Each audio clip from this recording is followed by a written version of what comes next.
बाप और बेटा और रुल कुदस के नाम से शुरू करते हैं।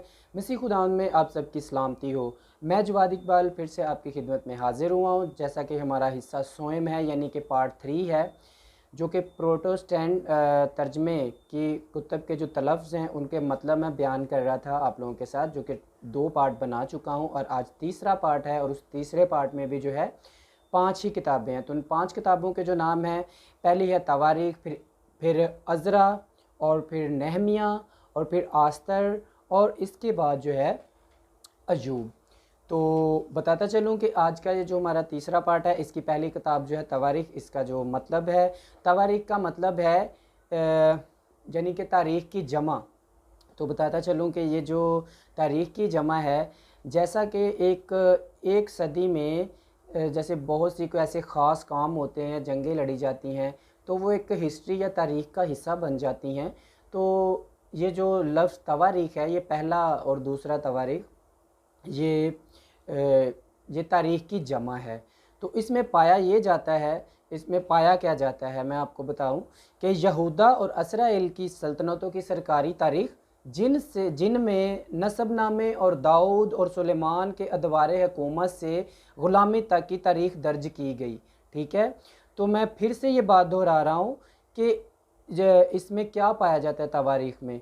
तवारीख़ में पाया जाता है कि यहूदा और इसराइल की सल्तनतों की सरकारी तारीख़, जिनमें नसबनामे और दाऊद और सुलेमान के अदवार हुकूमत से यानी दौर की जमा है अदवार। ठीक है, अदवार हुकूमत से ग़ुलामी तक की तारीख़ दर्ज की गई है। तो आगे बढ़ें तो अज़रा का मतलब है मदद। तो अबरानी तलफ़्ज़ जो है इसका है इज़रा। तो इसमें क्या पाया जाता है, यहूदियों की बाबिल शहर की ग़ुलामी से वापसी और हैकल की तमीर नौ की कहानी, इसमें ये पाया जाता है। तो मैं फिर इस बात को दोबारा से रिपीट कर रहा हूँ, वो इसलिए कि जिस किसी को नहीं समझ आई या मेरे को तेज़ बोलने से या कोई लफ्ज़ बीच में रहेगा, तो दोबारा से रिपीट करके, अज़रा जो किताब का नाम है उसका मतलब है मदद। आगे इसका जो अबरानी तलफ़्ज़ है वो है इज़रा। तो इसमें पाया ये जाता है कि यहूदियों की बाबिल शहर की ग़ुलामी से वापसी और हैकल की तमीर नौ की कहानी। आगे बढ़ते हैं तो किताब मिलती है हमें नहमिया की। तो नहमिया का मतलब है खुदा ने तसल्ली दी। ठीक है, क्या मतलब है नहमिया का, कि खुदा ने तसल्ली दी। तो इसमें क्या पाया जाता है कि हैकल और यरूशलेम की तमीर नौ और तजदीद अहद का तज़किरा। ठीक है, इसमें ये पाया जाता है। आगे बढ़ते हैं तो लफ्ज़ जो किताब है वो है आस्तर। तो आस्तर का मतलब है सियारा ज़ोहरा, जो इश्क मोहब्बत की देवी थी। इसका अबरानी तलफ़्ज़ जो है वह एस्तर है, एस्तर। अच्छा, इसमें क्या पाया जाता है कि एक यहूदी ख़ातून की कहानी जो फ़ारस की मलका बन गई, उसने यहूदी लोगों को हलाकत से बचाया। तो जब हम ये मैं एक एज अ टाइटल के तौर पे एक जो मौजू है बयान कर रहा हूँ कि जब आप इसको पढ़ेंगे पूरे का पूरा, तो आप इसकी जो मैं बताता हूँ कि इसमें पाया ये जाता है, तो ये एक तरह का सारा निचोड़ है। ठीक है, तो जब आप ये इसको पढ़ के पूरी कहानी पढ़ेंगे तो आपको ईजीली समझ आ जाएगी बहुत ही आसानी से कि ये किताब का मतलब जो है वो क्या है और इसमें क्या पाया गया है, वो कहानी की समझ आ जाएगी। तो आगे बढ़ें तो हमारी जो तीसरे हिस्से की जो 5वीं और आखिरी किताब है, तीसरा पार्ट है, वो है अयूब। तो अयूब का मतलब है नफ़रत करना। तो इसमें पाया ये जाता है कि एक ऐसे शख्स की दुख और ईमान की कहानी जिसने खुदावंद की चौंका देने वाली मर्ज़ी को कबूल करना सीखा। तो ये जो बुज़ुर्ग अयूब हैं, इन्होंने खुदा की चौंका देने वाली मर्ज़ी को क्या है, कबूल करना सीखा।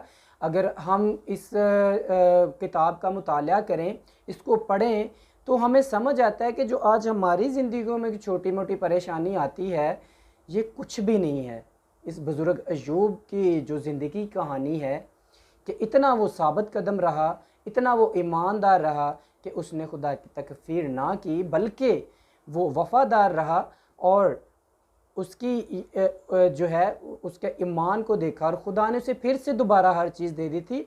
लेकिन अगर हम देखें कि उसने खुदा की मर्ज़ी को पूरा किया तो वो मर्ज़ी वाकई ही चौंका देने वाली थी। अगर आप उठ बैठें जो अय्यूब है उस किताब का मुतालिया करें तो इसी के साथ जो हमारा आज का मौजू है वो इख्तिताम को पहुंचता है।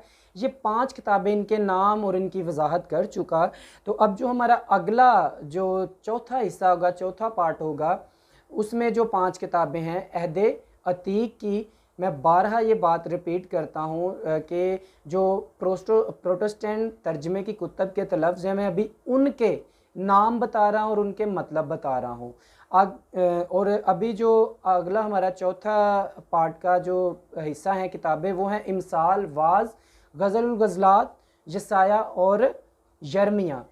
तो इनका जो है मतलब भी बताया जाएगा, इन किताबों के नाम का वो हम सीखेंगे और इनकी वजाहत भी की जाएगी। और ये छोटे पैमाने पे एक मालूमात है जो कि हर किसी को नहीं पता, लेकिन मेरी ये ख्वाहिश है कि हर किसी को पता हो।